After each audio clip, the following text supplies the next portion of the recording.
بسم اللہ والصلاة والسلام علی رسول اللہ وعلی آلہ وصحبہ ومن اہتدی بہدی اما بعد۔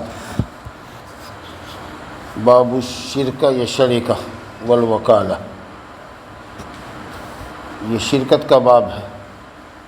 شراکت جس کو کہتے ہیں، دو آدمی پارٹنر ہو کسی کام میں، کسی تجارت میں، کسی عمل میں، اور اجرت دونوں کے درمیان تقسیم ہو، چاہے جس شرط پر ہو، 50-50 ہو یا 40-60 ہو، 40% تم لوگے 60% ہم لیں گے، دونوں آدمی مل کر کے کوئی کام کرتے ہیں، کوئی محنت کرتے ہیں یا مال لگاتے ہیں، 10,000 تم لگاؤ 10,000 ہم لگاتے ہیں، اور دونوں آدمی مل کر کے تجارت کرو، تم بھی محنت کرو ہم بھی محنت کرو، تم مال لاؤ ہم دکان چلاوے، کبھی تم دکان پر بیٹھو ہم مال لاتے ہیں، جو منافع ہوگا 50-50 بانٹ لیں گے۔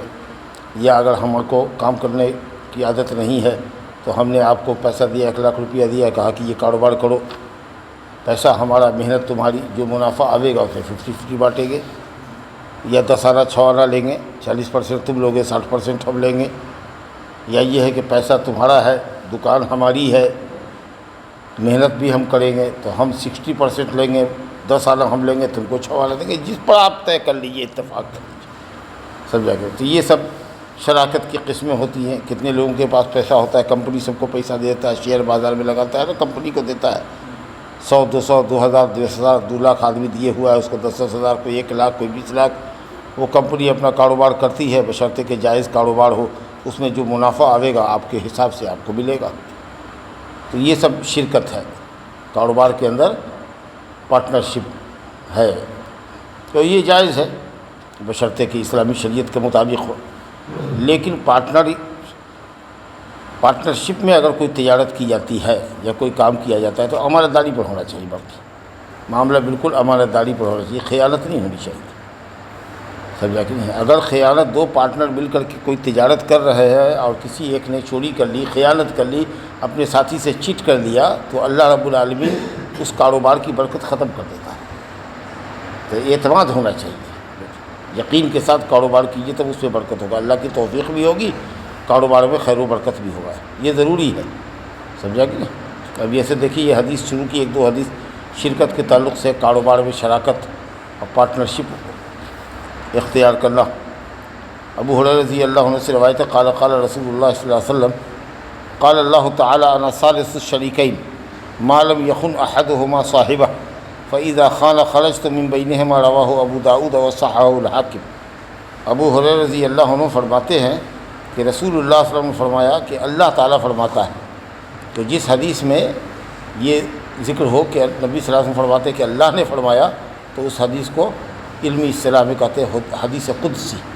ایک عام حدیث ہوتی ہے جس میں قال قال رسول اللہ میں ہوتا ہے، اور ایک حدیث ہوتی ہے جس میں رسول اللہ صلی اللہ علیہ وسلم فرمایا کہ اللہ تعالیٰ فرماتا ہے۔ تو گویا کہ اللہ نے جو کچھ فرمایا ہے اس کو ہم اپنے لفظ میں ادا کر رہے ہیں، معنی اللہ کا ہے، لفظ رسول اللہ صلی اللہ علیہ وسلم کا ہے، سمجھا کہ نہیں۔ اب قرآن مجید جو ہے وہ اللہ کا قول ہے بھی ہے، اور معنی بھی اللہ ہی کا ہے، کلام بھی اللہ کا ہے، معنی بھی اللہ کا ہے، اس لیے وہ نماز میں اس کی تلاوت ہوتی ہے، لیکن حدیث قدسی کی نماز میں تلاوت نہیں ہو سکتی ہے، تو کیونکہ یہ الفاظ اللہ تعالیٰ کے نہیں ہیں، جبکہ قرآن مجید میں جو الفاظ ہیں وہ لفظ بھی اللہ کا ہے اور معنی بھی اس میں جو ہے وہ اللہ ہی کا کلام کا ہے۔ یہاں اللہ تعالیٰ نے ایک بات بتائی، اس کو نبی صلی اللہ علیہ وسلم نے اپنے ورڈ میں اس کو ادا کر دیا، اپنے لفظ میں ادا کر دیا۔ بہرحال اللہ تعالیٰ فرماتا ہے، دیکھیے کتنی اچھی حدیث ہے، کہا انا ثالث الشریکین، 2 پارٹنر کا میں تیسرا ہوں، یعنی اگر آپ میں عبدالودود میں ابو الحسن صاحب میں شراکت چل رہی ہے کاروبار کی، تو یہ 2 ہیں، اللہ کہتا ہے میں تم دونوں کا تیسرا ہوں، میں 2 پارٹنر کا تیسرا پارٹنر ہوں۔ اللہ، کیا مطلب ہے کہ اللہ تعالیٰ آ کر کے تجارت کرے گا، بیچے گا، خریدے گا، تو میں 2 کا تیسرا ہوں گا، کیا مطلب کہ میری توفیق تم دونوں کو شامل رہے گی، میری طرف سے مدد حاصل ہوگی، تمہارے کاروبار میں خیر و برکت ہوگی، مٹی چھو گے سونا بن جائے گا، یہ ہے میرا تیسرا ہونا، کہ میں تم دونوں کا تیسرا ہوں۔ نبی صلی اللہ علیہ وسلم نے فرمایا، یا ابا بکر ما ظنک باثنین اللہ ثالثہما، ان 2 کے متعلق تمہارا کیا خیال ہے جس کا تیسرا اللہ ہے؟ یعنی ہم لوگ جو دونوں نکلے ہیں مکہ سے چھپ چھڑا کر کے غار ثور میں چھپے ہوئے ہیں، ہجرت کا سفر ہے مدینہ جانے کا، اور سارا مکہ پاگلوں کی طریقے سے آپ کو تلاش رہا ہے، اور جس غار میں چھپے ہوئے ہیں اس کے اوپر وہ لوگ چڑھے ہوئے ہیں، دور دور تک نظر دوڑا رہے ہیں، ادھر سے ادھر ٹپ کر کے چھلانگ لگا کے جا رہے ہیں، لیکن پاؤں کے نیچے نہیں دیکھ رہے۔ اگر پاؤں کے نیچے دیکھتے تو نبی صلی اللہ علیہ وسلم وہی چھپے ہوئے تھے۔ ابو بکر صدیق رضی اللہ عنہ کی بے چینی بڑھ رہی ہے کہ کہیں دیکھ لیں گے تو پکڑے نہ جائیں گے، تو نبی صلی اللہ علیہ وسلم دھارس بندھا رہے ہیں، ان کو ہمت دلا رہے ہیں کہ اس دو کے متعلق تمہارا کیا خیال ہے جس کا تیسرا اللہ ہے؟ اور اس کے کہنے پر ہم نکلے، کیسے دشمن کے حوالے کر دے گا ہم کو؟ ہرگز نہیں دے سکیں گے ہم کو، اتنا اطمینان ہے۔ تو دو اگر آپ ہیں پارٹنر تو تیسرا اللہ کہتا ہے کہ میں تیسرا ہوں تمہارا، اور اس میں اتنی برکت دوں گا کہ تم تصور نہیں کر سکتے ہو۔ لیکن ضروری ہے دونوں پارٹنر کے لیے کہ دونوں ایک دوسرے کے لیے امانت دار رہو، بشرطے کہ معلوم یخن احدہما صاحب، اس وقت تک میں تیسرا بنا رہوں گا جب تک کہ تم میں کا کوئی اپنے ساتھی کو چٹ نہ کرے، خیانت نہ کرے، دھوکہ نہ دے۔ فَإِذَا خَانَ، اگر کوئی ایک دوسرے کو خیانت کرے گا، خرجت من بینہما، تو میں ان دونوں کے درمیان سے نکل جاؤں گا۔ اب چلا گیا ہمارا پارٹنر سامان لینے کے لیے، سامان نے بیچا، منافع کی اس پر ایک رقم تھی کہ بھائی 20 روپیہ اس پر لے کے بیچ رہا ہے، 25 روپیہ بیچ دیا، کہا 15 روپے میں بکا، نہیں تیار ہوا لینے والا، جا رہا تھا، کیا کرتے؟ صبح سے 12 بجے تک دکان میں بیٹھ کر کے جھک مار رہے تھے، سوچا کہ صاحب چلو 15 ہی میں بیچیں گے، حالانکہ بیچا 25 روپے میں، 10 روپیہ چرا کے رکھ لی اور لکھا 15 روپیہ، سمجھا کہ نہیں؟ تو اس طریقہ سے منافع میں چوری کرتے ہیں، گھپلا کرتے ہیں، سمجھا کہ نہیں؟ مال چوری چھپے بیچ لیا، کچھ مال کو چھڑا کے بیچ لیا کہ دوسرے پارٹنر کو پتہ نہ چلے، حساب نہیں مل رہا ہے، یہ سب غداری مت کرو۔ اگر ایسے ہی کرنا ہے تو اپنے اکیلے تجارت کرو۔ تو لوگوں کی جو کاروبار شراکت میں بیٹھ جاتے ہیں اس کی وجہ یہی ہوتی ہے، بے ایمانی شیطانی جاتی ہے۔ لیکن اگر دونوں مخلص ہو، ایک ایک پیسے کی حفاظت کرے اور لکھے، سمجھا کہ نہیں، اور اس کو جیسے شرط کے مطابق ہے اس کو بانٹے، تو الحمدللہ اس سے خوب برکت ہوگی۔ تو شراکت میں کاروبار تو جائز ہے، لیکن وہی ہے کہ امانت داری ضروری ہے اگر چاہتے ہیں کہ کاروبار آپ کا بچے اور اس میں برکت ہوتا۔ اب دیکھیے نبی صلی اللہ علیہ وسلم نبی بنائے جانے سے پہلے بھی آپ صلی اللہ علیہ وسلم تجارت کرتے تھے۔ شروع کے زمانے میں تو آپ نے بکریاں چرائی، اور اس کے بعد جب آپ بالغ ہوئے تو تجارت میں اللہ تعالیٰ نے آپ کو مہارت دے دی۔ تو حضرت خدیجۃ الکبریٰ رضی اللہ عنہ کا مال لے کر کے ملک شام آپ گئے، یا کئی مرتبہ گئے، آپ ایک سے زیادہ مرتبہ گئے۔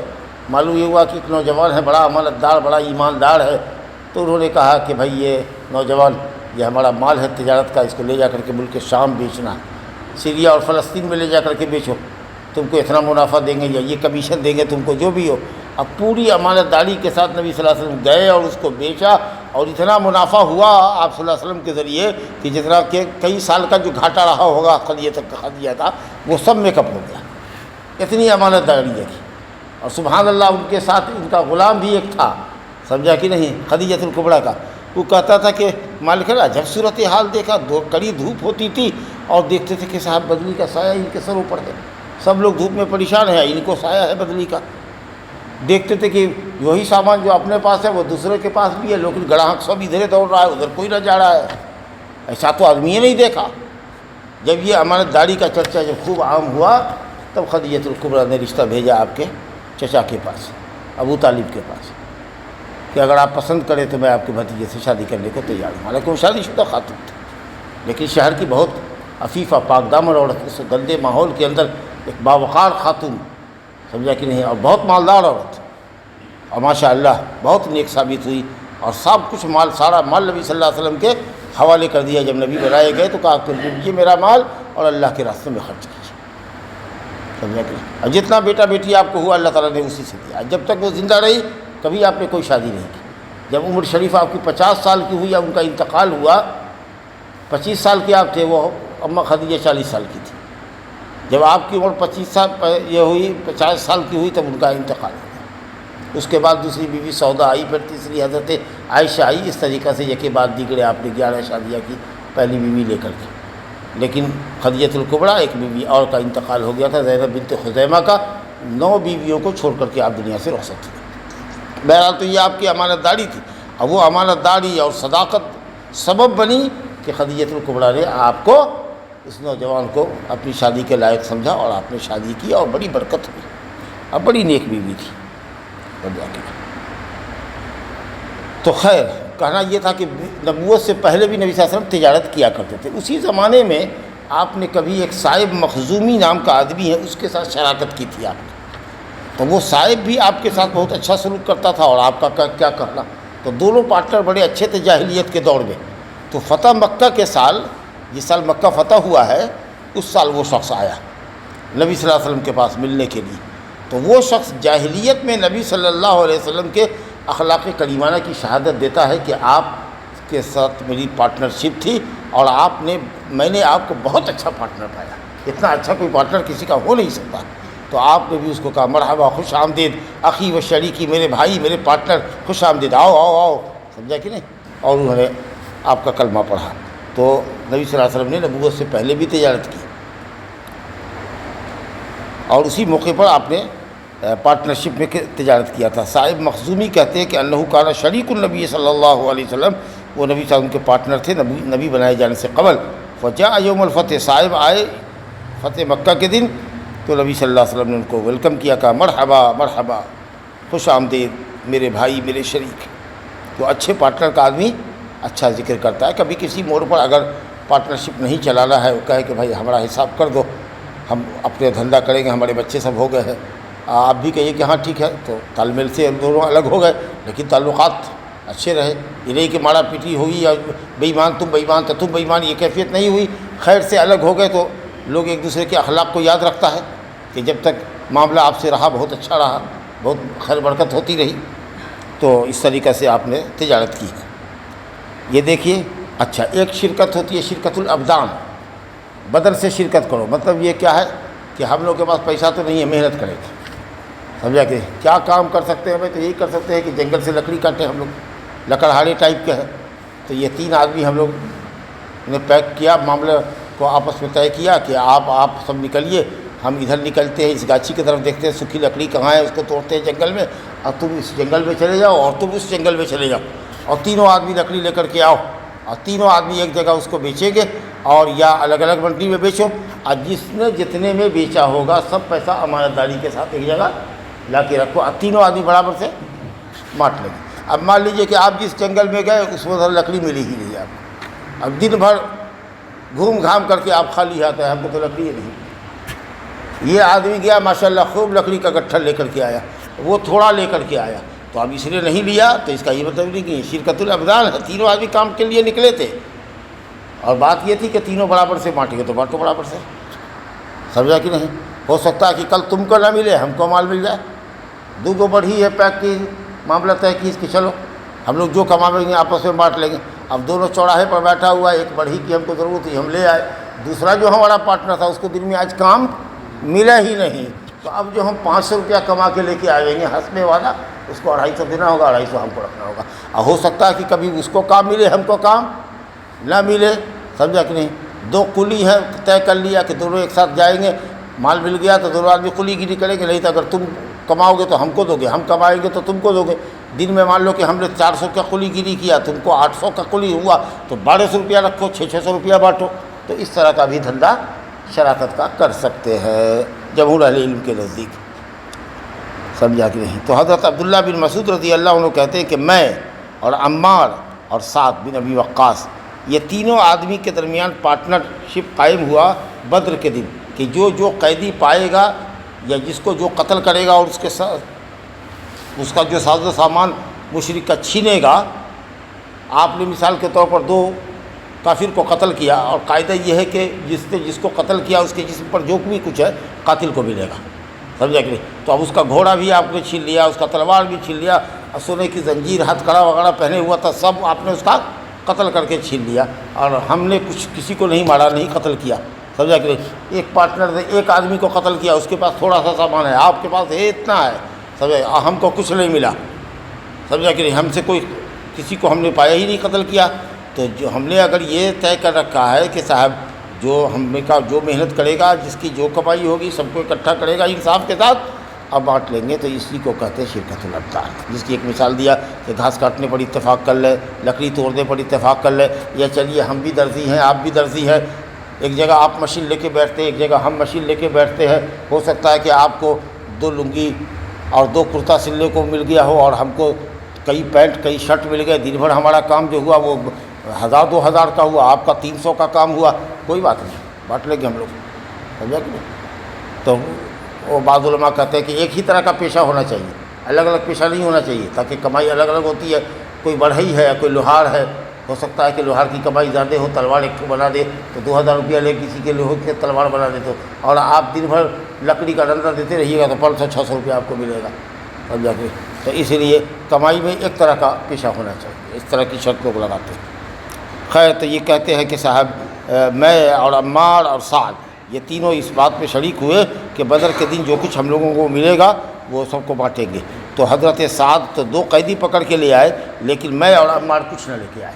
تو وہ 2 قیدی میں کو بھی 3 جگہ، ایک قیدی کو لگا، یہ 3 آدمی ہے نا، ایک قیدی 3 جگہ لگا، تو مان لیجئے کہ اگر ایک قیدی ہے 1200 روپے کا، دوسرا قیدی ہے 1200 کا، تو 2400 کا ہے، اب 2400 کو بانٹ لیجئے 3 جگہ، سمجھا کہ؟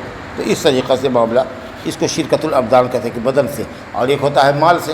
تو اب مال میں یہ ہوتا ہے کہ مال ہم بھی لگایا، تم بھی لگایا، میری بھی محنت، آپ کی بھی محنت، منافع ہے، یا ایک طرف سے مال ہو ایک طرف سے عمل ہو، سمجھا کہ نہیں؟ آپ کے پاس مال نہیں تھا، ٹھیک ہے، پیسہ ہم دیتے ہیں اور فلاں تجارت کرو، مل کر کے جو منافع ہو ایمانداری کے ساتھ لے کر کے آؤ، سمجھا کہ نہیں؟ ہاں، جیسے ڈرائیور کو ہم کہہ کے ایک گاڑی خرید دیتے ہیں بلیرو، اور اس کو چلاؤ تم، اور جتنی ایمانداری سے ایک ایک روپیہ ہوتا ہے وہ لے آؤ، تیل کا واؤچر لے آؤ، تیل میں بے ایمانی نہ کرو، بھاڑے میں بے ایمانی نہ کرو، دوگو ادھر سے خالی بھی آ رہے ہو پیسنجر لے کر کے، اگر 50 روپیہ ہے اس کو بھی سامنے لاؤ، اور جتنا لاؤ گے اس میں آدھا تم کو دے دیں گے، آدھا ہم لے لیں گے، یہ ہوا اچھا تجارت، اس کا عمل ہے، ہماری گاڑی ہے، سمجھ لیں گے؟ تو اس طریقے سے بہت لوگ کرتے ہیں کام، ایمانداری ہونی چاہیے۔ چلیے، اب یہ 2-3 حدیثیں تو شرکت کے تعلق سے لے کر آئے تھے، اب وکیل کے تعلق سے۔ وکیل کس کو کہتے ہیں؟ اپنی ذمہ داری، جو کام ہم نہیں کر سکتے ہیں یا کر سکتے ہیں اس پر آپ کے سپرد کر دیا، آپ ہمارے اعتماد کے آدمی ہیں تو ہم نے آپ کو وکیل بنا دیا۔ کورٹ کچہری میں جاتے ہیں، کیس لڑتے ہیں، کسی اچھے وکیل کو آپ پسند کرتے ہیں، اور جس کو سمجھ لیا کہ صاحب یہ میرا وکیل ہے، میرے کام کو دیکھے گا اچھا، اس پر آپ اعتماد کرتے ہیں، وہ جا کر کے آپ کا کیس لڑتا ہے، اس کی جو فیس ہوتی ہے وہ آپ اس کو دیتے ہیں۔ تو کسی بھی شخص کا کسی دوسرے شخص کو اپنے قائم مقام کرنا کہ وہ آپ کی ذمہ داری کو ادا کرے، اس کو وکیل کہتے ہیں۔ اب یا تو پیسے پر رکھیے یا ایسے ہی، اب مثال کے طور پر اب آپ ہمارے قابل اعتبار آدمی ہیں، تو کہا کہ بھائی جائیے، ایسا ہے کہ بازار جا رہے ہیں، ہاں میرے لیے مچھلی لیتے آئیے گا، 1-2 کلو کی جو سمجھ میں آئے۔ اب بھائی ریٹ مہنگا ہے، ارے آپ کو جو مناسب سمجھے آپ پر اعتماد کیا، جیسے بھاؤ تول مول ہوتا ہے وہ سب کر کڑا کے جیسے آپ اپنے لیے سودا کرتے ہیں ویسا میرے لیے کر لیجئے گا، خالی بھیج دیجیے گا اور کہیے گا کہ اتنی قیمت ہوئی، یا لیجیے یا 500 روپیہ لیجیے، جتنا لگے گا لگا دیجیے گا، اور اس کے بعد سامان اور پیسہ بھیج دیجیے گا واپس کر کے۔ الحمدللہ، اچھی بات ہے، آپ کو اعتماد ہے تو کر لیجیے، وکیل بنا دیجیے اس کو، سمجھا کہ نہیں؟ تو اسی کو کہتے ہیں وکیل بنانا۔ لیکن وہ کام جو دوسرا بھی آپ کی طرف سے کر سکتا ہو، لیکن کچھ ذمہ داری ایسی ہوتی ہے جس کو آپ کے علاوہ آپ ہی دوسرا نہیں کر سکتا۔ اب مثال کے طور پر نماز پڑھنا، یہ ہر بندے مکلف کی ذمہ داری ہے نماز پڑھنے کی، تو آپ نے کہا کسی کو کہ جاؤ تم اپنی طرف سے نماز پڑھ لو گے، اور اس کے بعد 4 رکعت عشاء میری طرف سے بھی پڑھ کر کے آ جاؤ گے، تم کو تنخواہ دیں گے، یہ کام نہیں چلتا۔ وہ تو ذمہ داری آپ کی ذات پر فرض ہے، وہ تو آپ ہی کو کرنا ہے، روزہ تو آپ ہی کو رکھنا ہے۔ لیکن اگر آدمی بیمار میں صحت مند ہوا اور کے بعد بغیر قضا کیے ہوئے مر گیا، تو اب اس کے جو وارثان ہیں وہ قضا کرتے ہیں، سمجھیں گے؟ تو جو عبادت آپ پر فرض ہے، جو ذمہ داری آپ کی ہے، جو کام آپ کو کرنا ہے، اس میں کسی کو وکیل نہیں بنایا جا سکتا۔ لیکن جو کام دوسرا آپ کی نیابت میں کر سکتا ہے، آپ کی جگہ پر کھڑا ہو سکتا ہے، اس میں وکیل بنانا درست ہے، چاہے پیسے سے وکیل بنائیے یا ایسے ہی بنا دیجیے۔ اب آپ ہوشیار آدمی ہیں، آپ کو کہا کہ منڈی میں جا رہے ہیں، ہاں قربانی کا زمانہ ہے، ایک اچھا بکرا خوبصورت صحت مند لے کے آئیے گا، پیسے کی بھی کوئی قید ہے تو اگر آپ کو قید نہیں ہے، کہے گا نہیں جو بڑھیا سے بڑھیا ملے لے آئیے گا، جتنا دام آپ کہیے گا انشاءاللہ ہم دیں گے، اتنا ہم کو آپ پر اعتماد ہے۔ تو آدمی کو چاہیے کہ اعتماد کو دھکا نہیں دے، نہ بجھا اگر کوئی اتنا ہی اعتماد کرتا ہے آپ کو، تو ابھی نہیں کہ پیسہ ٹھگنے کے لیے 22,000 کا ہے تو کہہ دیا 24,000 میں ملا ہے، کہا کہ جو کہیں گے وہ تو مل جائے گا، نہیں، امانت داری ہے، یعنی تو پھر آپ کہہ دیجیے کہ لا دیں گے تو محنت والا 1,000 روپیہ لیں گے، قیمت تو بالکل ٹھیک لگا دیں گے ایمانداری کے ساتھ، لیکن لانے کی محنت ہم لیں گے، اجرت لیں گے، وہ الگ بات ہے، سمجھا کہ نہیں؟ تو اگر کہہ دیا کہ آپ کی مرضی پر ہے، جو جانور جتنے قیمت کا پسندیدہ آپ کو لگے، آپ میری چوائس کو سمجھ رہے ہیں نا، میرے حساب سے لے آئیے گا۔ اور اگر آپ کو لگتا ہے کہ یہ آدمی کچھ مہنگا خرید لے گا اور آپ کے پاس بجٹ نہیں ہے، تو آپ کہہ دیجئے کہ 15,000 تک کا بکرا لائیے، 12 سے 15,000 تک کا ہونا چاہیے، اس سے زیادہ کا مت لائیے۔ تو جو آپ کا وکیل ہے نمائندہ، وہ اسی بھاؤ میں خریدے گا، تاکہ بعد میں نہیں ہو کہ ہم تو کہا تھا 15,000 یا 18,000 کہاں سے لے آئے، اب وہ 3,000 میں کہاں سے لا کے دے گا۔ لیکن ہاں، اگر پیسہ ہے بھرپور اور آپ کو لگتا ہے کہ کسی بھی ریٹ کا بکرا آئے گا اور جو ہمارا وکیل کہے گا انشاءاللہ ہم دے دیں گے، کیونکہ وہ امانت دار اور صادق ہے، امانت دار آدمی ہے، سچا ہے، وہ مجھ سے ٹھگی نہیں کرے گا، تو آپ کر سکتے ہیں ایسے، کسی کو وکیل بنا سکتے ہیں۔ اچھا، ایسے کسی کو وکیل بنا دیا، کہا کہ جاؤ، ہمارا آدمی وہاں دلی میں رہتا ہے، سمجھا کہ نہیں، وہاں پیسہ ہماری تنخواہ کو وہی اٹھاتا ہے، اس کو آتھرائز لیٹر ہم دیے ہوئے ہیں، خط دیے ہوئے ہیں، کاغذ دیے ہوئے ہیں، اس سے وہ اٹھا لیتا ہے۔ میرے وکیل کے پاس جاؤ، فلاں کے پاس، فلاں محلے میں رہتا ہے، اس کو کہو گے کہ مولانا نے بھیجا ہے 2 لاکھ روپیہ کے لیے، یہ کہہ دو گے اس کو، سمجھا کہ نہیں، تو ٹھیک ہے، ہمارا وکیل ہے، اسے جا کر کے لے لو۔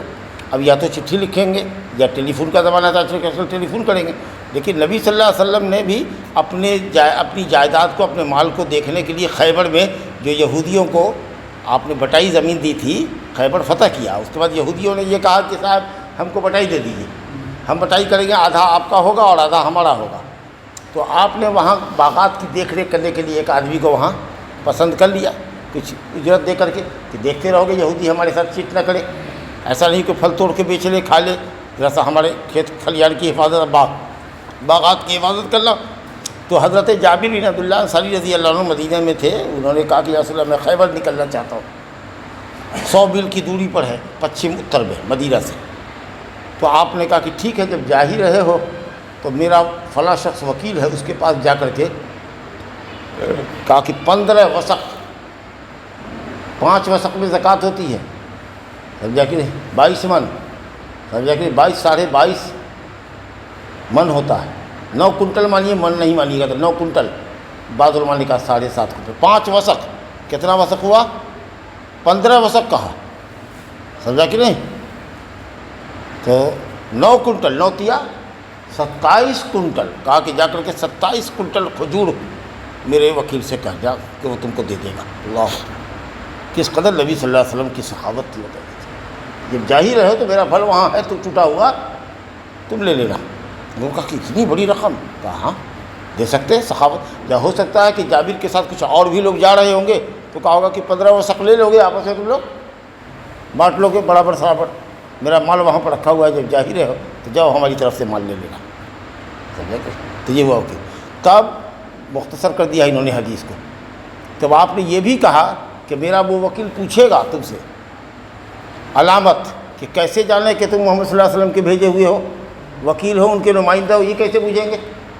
تو تم اپنا ہاتھ اس کے ہنسلی کی ہڈی پہ رکھ دینا، اپنا ہاتھ بڑھا کر کے اس کی ہنسلی کو چھو دینا، وہ سمجھ جائے گا کہ you are right, you are correct, بالکل صحیح ہو تم، کیونکہ آپ نے یہ کوڈ ورڈ اس کو سمجھا رکھا تھا کہ کوئی بھی آدمی اگر ہماری طرف سے آئے گا کچھ کہنے کے لیے تو یہ سیکریٹ رہے گا کوڈ ہمارا، کہ وہ تمہارے ہنسلی کی ہڈی کے اوپر جو ہے، گردن کے نیچے کی جو ہڈی ہے، اس پر ہاتھ ڈالے گا، سمجھ جاؤ گے کہ ٹھیک ہے، بس یہ یاد رکھو گے، کوڈ کو یہی کر دینا، اس کا جیسے وہ چھو گے کہے گا ٹھیک ہے چلو، سمجھ لیں گے؟ تو یہ ہوا وکیل۔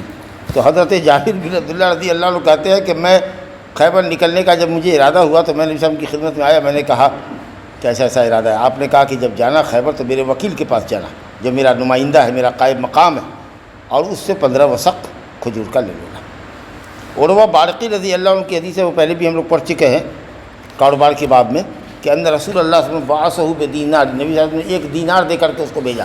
دینار ایک سکہ ہوتا تھا سونے کا، 4.5 گرام سونا ہوتا تھا۔ کہا کہ جا کر کے اس کا ایک قربانی کا بکرا لے آؤ۔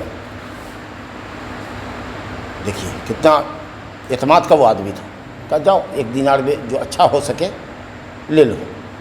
ارے صاحب حدیث مختصر کر دیا، پہلے ہم پڑھ کے آ چکے ہیں کتاب البیع میں۔ 2 بکرا خرید لیا انہوں نے 1 دینار میں، عروہ نے 2 بکرا خریدا، اور 1 بکرے کو مارکیٹ میں 1 دینار میں بیچ دیا، اور 1 دینار ایک بکرا لے آئے، کہا یہ رہا بکرا، یہ رہا آپ کا دینار۔ کہا کیسے ہوا بھائی؟ کہا کہ 2 بکرا پٹ گیا الحمدللہ ایک ہی دینار میں۔ کتنا اچھا تاجر خریدار تھا، مول تول کر کے مارکیٹ میں دیکھ کر کے 2 بکرا 1 دینار میں خریدا، اور سوچا کہ نہیں سر کو تو ایک ہی بکرا درکار ہے، تو ایک کو 1 دینار میں بیچ دیا، 1 دینار اور 1 بکرا لا کے خدمت رسول صلی اللہ علیہ وسلم میں پیش کر دیا۔ آپ نے کہا جا اللہ تعالیٰ تیری تجارت میں برکت، تیرے کاروبار میں برکت۔ یہ دعا ایسی قبول ہوئی کہ عروہ کے بارقی کہتے کہ میں مٹی خریدتا تھا تو سونے کے بھاؤ بکتی تھی، ایسی برکت ہوئی۔ تو بڑے بڑے صحابہ کرام ہم کو کہتے تھے کہ ذرا میرا مال بھی اپنی تجارت میں لگا لگا، ذرا میرا مال تو اپنی تجارت میں لگا لگا، نبی صلی اللہ علیہ وسلم کی دعا کی برکت سے۔ تو ہو یہ کہ اگر کوئی آپ پر وشواس کرتا ہے، اعتماد کرتا ہے، اور اس کے اندازے سے بھی کم دام میں اور اچھی چیزیں امانتداری کے ساتھ لاتے ہیں، تو وہ آپ کا احسان مند بھی رہے گا اور آپ کو دعا بھی دے گا۔ لیکن کیا کیجئے گا، یہاں تو ہر چیز میں دلالی ہے۔ اچھا دلالی بھی اگر لینی ہو تو پہلے کہو کہ لو نا، کہ لا تو دیں گے 1 دینار میں بڑھیا بکرا، قیمت میں کوئی کمپرومائز نہیں ہوگی، کوئی 1 روپے کی بےایمانی نہ ہوگی، لیکن لانے کا 500 روپیہ لے گے۔ آپ کہا کہ لو نا، ٹھیک تو ہے، کیا دقت ہے، یہ بھی جائز ہے، محنت کر رہے تو دیں گے۔ لیکن نہیں، اسی میں 2000 روپیہ کما لیا اور لا کر کے دے دیا، احسان بھی ہے اس کا ہمارے اوپر کہ اس نے بکرا خرید دیا ہے، 2000 روپیہ کمائی بھی کر لی بغیر خبر کیے ہوئے بے ایمان جٹا، سمجھا کہ نہیں۔ موکل کو وکیل نے چونا لگا دیا، لا حول ولا قوت الا باللہ۔ تو یہ ہے قصہ۔ ایک مرتبہ اسی طریقے سے بیت المال سے آدمی بھیجا جاتا تھا زکوٰۃ اور صدقات کی وصولی کے لیے، نبی صلی اللہ علیہ وسلم بھیجتے تھے۔ ایک مرتبہ حضرت عمر بن خطاب رضی اللہ عنہ کو بھیجا کہ فلاں علاقے میں چلے جائیے اور وہاں سے لوگوں کے مال کی زکوٰۃ لے کر کے آئیے، سمجھا کہ نہیں۔ تو آپ نبی صلی اللہ علیہ وسلم کے وکیل کی حیثیت سے، نمائندے کی حیثیت سے گئے کہ بھئی مجھے نبی صلی اللہ علیہ وسلم نے بھیجا ہے، آپ لوگوں کے یہاں کیا کیا مال ہے، کیا زکوٰۃ نکلے گی، وہ ہمارے حوالے کر دیجیے، لے جائیں گے۔ تو یہ ہوا عامل علی صدقہ، صدقہ کے مال کے وصولنے پر کسی کو رپورٹ کیا جائے۔ تو اگر صدقے کے مال کو لائے ہیں اور آپ کا محنتانہ اس زکوٰۃ سے آپ کو دیا جائے تو آپ کے لیے جائز ہوگا، کیونکہ وہ زکوٰۃ کی حیثیت سے نہیں ہے بلکہ آپ کے عمل کی اجرت ہے، سمجھا کہ جو اس نے طے کیا ہوگا۔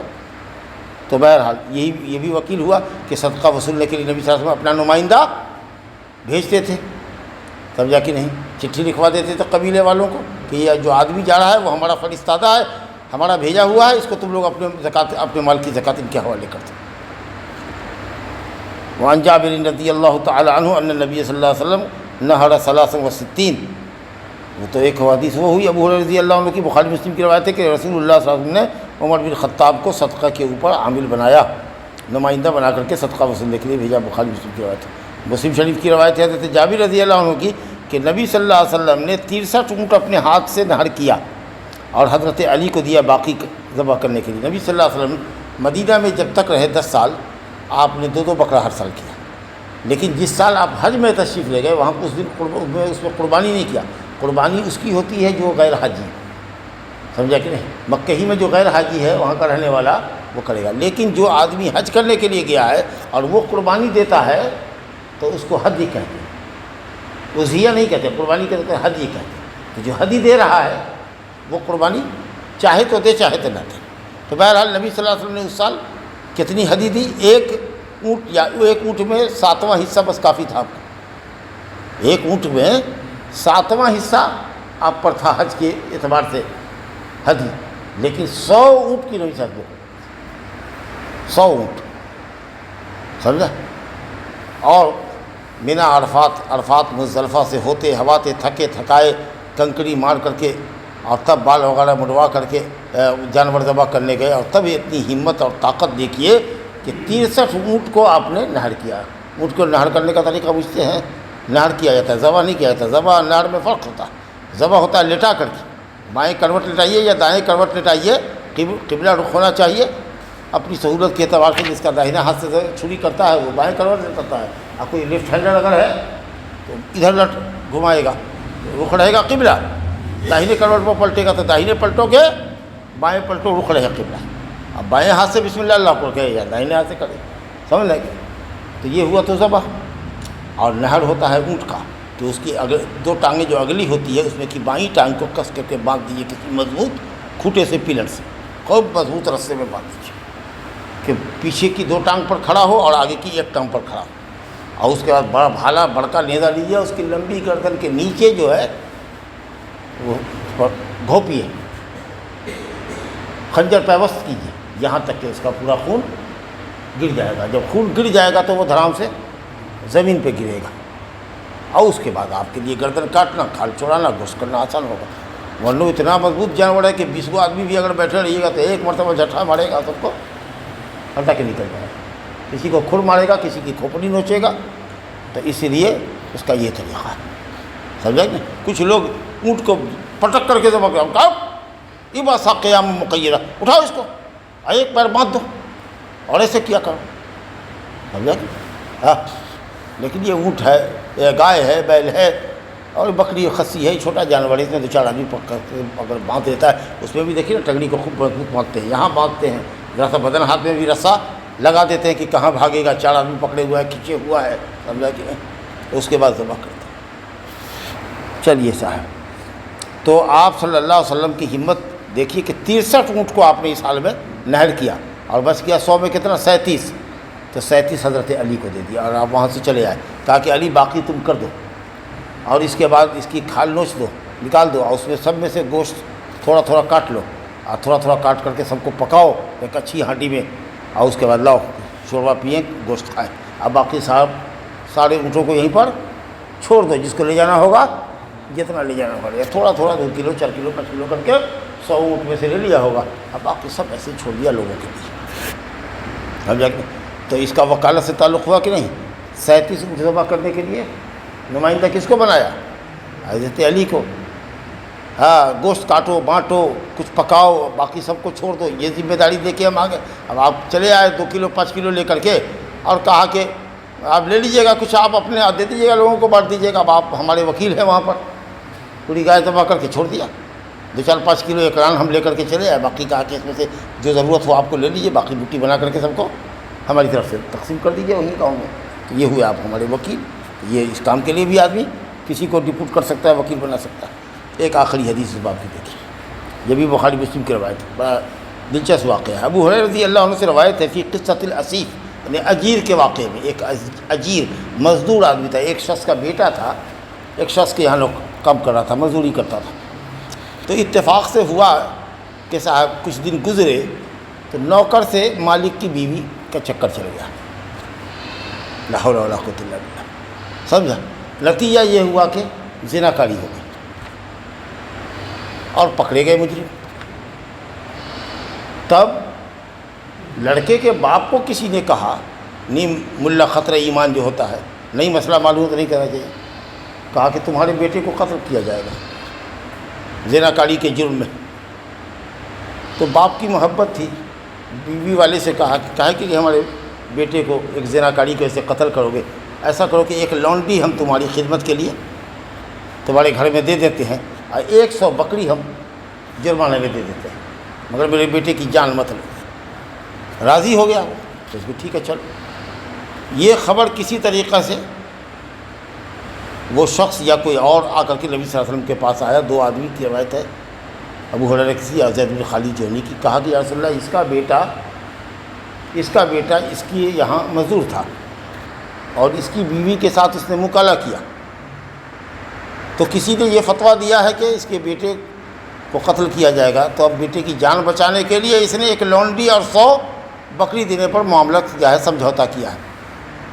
آپ نے فرمایا کہ ہرگز نہیں، یہ بالکل غلط فتویٰ ہے، لأقضین بینکما، میں تم دونوں کے درمیان، ہو سکتا ہے کہ بیٹا والا بیوی والا دونوں آیا ہوگا، تو کہا میں تم دونوں کے درمیان اللہ کی کتاب کی روشنی میں فیصلہ کرتا ہوں۔ کہا تمہارے بیٹے کے تعلق سے جو فیصلہ کیا گیا ہے کہ ایک لونڈی اور 100 اونٹ، یہ سب تمہاری طرف واپس کیا جائے گا، وہ نہیں دینا ہے تم کو، نہ لونڈی دینا ہے نہ 100 اونٹ دینا ہے، تمہارا بیٹا کنوارا ہے نا؟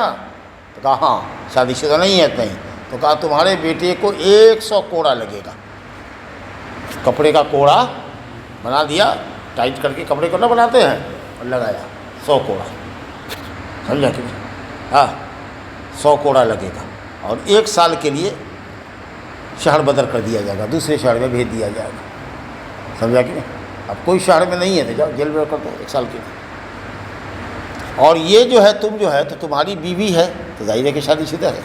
تو ایک آدمی مجلس میں بیٹھا ہوا کہ انیس نام کا کہے ہوئے انیس، اب آپ وقت تو نہیں لگیا، کل جا کر کے اس کی بیوی سے پوچھنا کہ تم نے زنا کاری کی ہے اپنے نوکر سے، تو اگر وہ اعتراف کر لے کہ ہاں یہ جرم ہم سے ہوا ہے تو اس کو رجم کر دینا، یعنی پتھر مار مار کے بات ڈالنا۔ اب یہ جو سزا اسلام کی ہے اس کو نافذ کرنے کے لیے آپ نے انہیں اس کو ڈپوٹ کیا اس کام پر، سمجھ لیں گے۔ اس نے اتفاق کہیے کہ جب انہیں گیس ہوا کہ آپ پوچھا کہ تمہارے اوپر یہ چارج ہے تو کہتے کہ ہاں یہ جرم تو ہو گیا ہے، بہرحال اس عورت نے اعتراف کیا، اس کا مطلب یہ کہ اگر وہ انکار کر جاتی تو سزا سے بچ جاتی۔ وہ کہتا ہے نا کہ کیا ہے، ہم نہیں کیا، وہ مجرم ہے، اگر وہ کہتا ہے تو اس نے کیا ہوگا، جانے وہ اس کا کام، ہم جانتے ہیں کہ ہم سے نہیں کیا، نہ سمجھا، کیونکہ چشمدید 4 گواہ نہیں ہے، 4 مرد گواہ ہونا چاہیے، امانت دار سچا ہو جو دیکھے کہ ہاں بدکاری ہوئی کھلم کھلا، تو ایسا تو کوئی گواہ نہیں ہے۔ اقرار اس نے کیا ہے اور وہ انکار کر رہی ہے تو جو مقر ہے وہ سزا پائے گا، جو منکر ہے وہ چھوڑ دیا جائے گا، مگر یہ ہے کہ اس عورت نے بھی اعتراف کر لیا، فرجمت، اس کو رجم کر دیا گیا، سمجھا کہ نہیں۔ اور اس کے لیے بہتر شکل یہ ہے کہ صاحب ایسا کپڑا کو اچھی طریقے سے باندھ دیا جائے اور اس کو ذرا گاڑ دیا جائے، کمر تک گاڑ دیجیے، زمین کھود کر کے کہ بھاگے نہیں، اور اس کے بعد بڑکا پتھر نہیں کہ ایک کے پتھر میں مر جائے، مناسب پتھر، ایک دم چھوٹا بھی نہیں ہے، ادھر مناسب پتھر لے کر کے کچھ لوگ اس کو مارتے رہیں لوگوں کے سامنے، یہاں تک کہ پتھر کھاتے کھاتے چوٹ کھاتے کھاتے 1 دن میں مرے، 2 دن میں مرے، 3 دن میں مرے۔ ایسی ذلت آمیز سزا ہے شادی شدہ زنا کار مرد اور عورت کی، اگر جرم زنا ثابت ہو جائے 4 چشمدید گواہ سے یا خود کے اس کے اپنے اقرار سے، کہ ایسی ہو کہ کوئی اس کام کے لیے جرت نہ کر سکے اور معاشرہ پاک سمجھا۔